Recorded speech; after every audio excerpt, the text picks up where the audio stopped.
Imagine walking across a desert so vast that the horizon disappears into shimmering waves of heat, where the sun burns your skin like open flames and every step sinks into soft sand that feels alive beneath your feet, dragging you down and stealing your strength.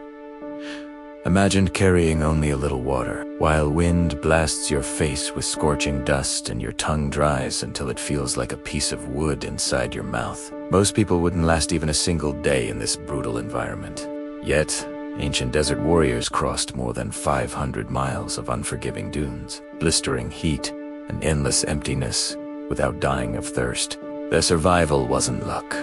It wasn't magic, and it wasn't brute strength. It was a science born from centuries of observation, discipline, and an extraordinary relationship with the desert itself. Their methods challenge what we think humans are capable of. And Toda, we are diving deep into how these warriors achieve such impossible journeys. The secret to their survival begins long before the journey even starts. Because in the desert, the battle against thirst starts inside the body, inside the mind, and inside the environment. Ancient warriors understood that the desert punished those who tried to fight it directly. They didn't conquer the land, they cooperated with it. They didn't challenge the heat, they outsmarted it. They didn't rush across the sands, they moved in harmony with the desert's natural rhythms. And that mindset of deep respect and deep understanding was the very foundation that allowed them to survive distances that would destroy untrained travelers. Before each journey, they prepared their bodies with strategic hydration methods, conditioning, and specific diets that taught their systems to conserve water rather than waste it. This allowed them to begin their dangerous expeditions with bodies optimized for survival, not simply bodies filled with water. Their very first rule of travel was simple: never walk under the full power of the sun. The desert sun wasn't just hot, it was lethal. Warriors waited for dusk, when shadows stretched long across the sand and temperatures dipped just enough to allow safe movement. They traveled during late evenings, nights, and early dawns, following the moonlight that illuminated the dunes like silver waves. Their pace was slow, steady, and deliberate. Rushing meant sweating, and sweating meant death. They understood that every drop of moisture leaving the body had a price. If they lost too much, no amount of drinking could save them. During the brutal midday heat, they stopped, rested, and created shade using tents, cloth, or even the natural curves of sand dunes. Resting wasn't laziness, it was a survival strategy. While resting, they buried their water skins under shaded sand to keep them cool, because every degree of temperature mattered. Cool water hydrated the body longer, while warm water evaporated inside the body faster. The next secret was extreme conservation. Ancient desert warriors knew that water was more precious than gold, and that drinking too much could actually weaken them. Instead of gulping water desperately, they sipped small amounts at controlled intervals. This kept their internal systems balanced and prevented rapid dehydration. Their hydration methods were so precise that modern military survival schools still teach similar techniques today. But they didn't rely on water alone.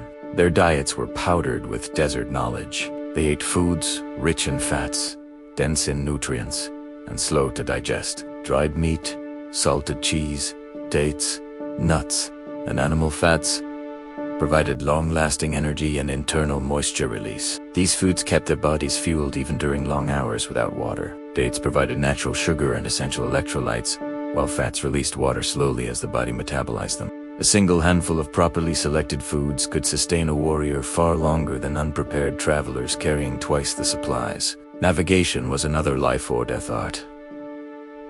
The desert's shifting sands made landmarks disappear overnight, and travelers who relied only on sight became hopelessly lost. But ancient warriors read the desert through sound, wind, stars, and instinct. They followed star paths that remained constant, even when the dunes changed shape.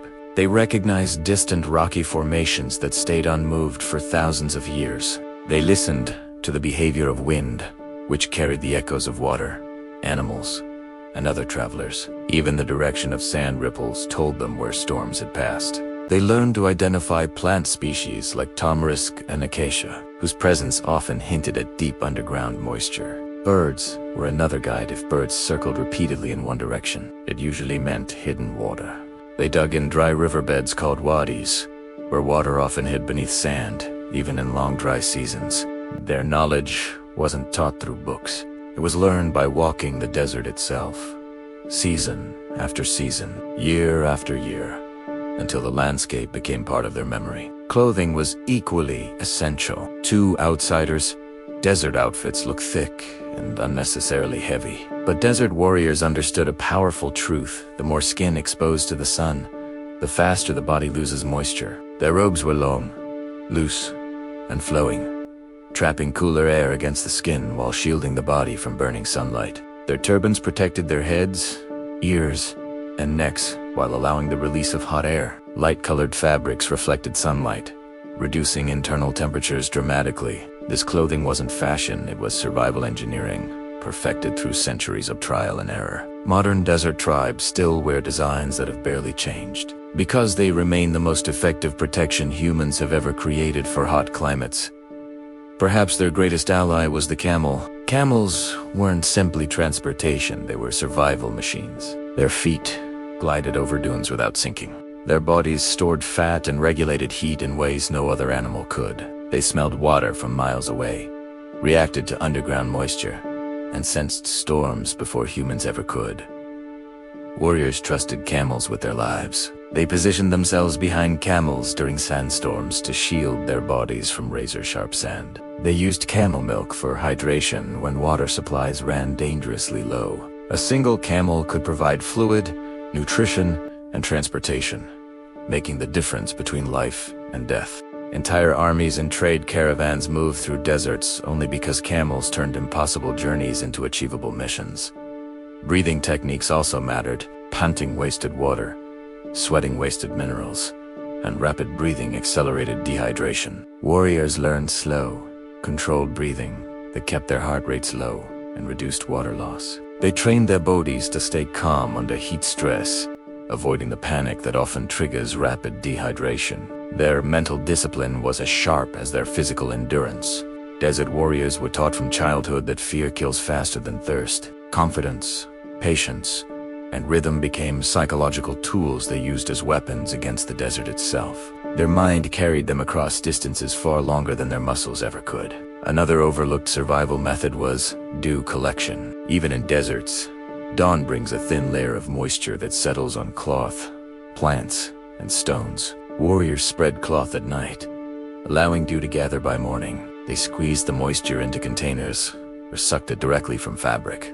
They placed stones to capture condensation underneath. They used animal skins stretched across poles to collect vapor. Every drop counted, and these tiny droplets often prevented fatal dehydration. By combining dozens of small techniques: dew collection, slow breathing, resting in shade, eating smart foods, they built a survival system stronger than any single method. Teamwork made their journeys even more efficient. Lone travelers rarely survived 500 miles.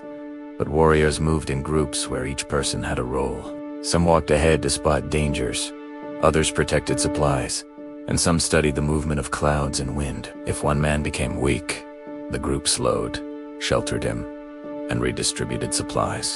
Their unity reduced mistakes, and mistakes were deadly. People who traveled alone often died not from thirst, but from confusion, panic, or exhaustion. Warriors understood that survival was a collective mission. They relied on communication through gestures and hand signals during night travel to preserve breath. This minimized unnecessary talking and slowed dehydration while maintaining coordination.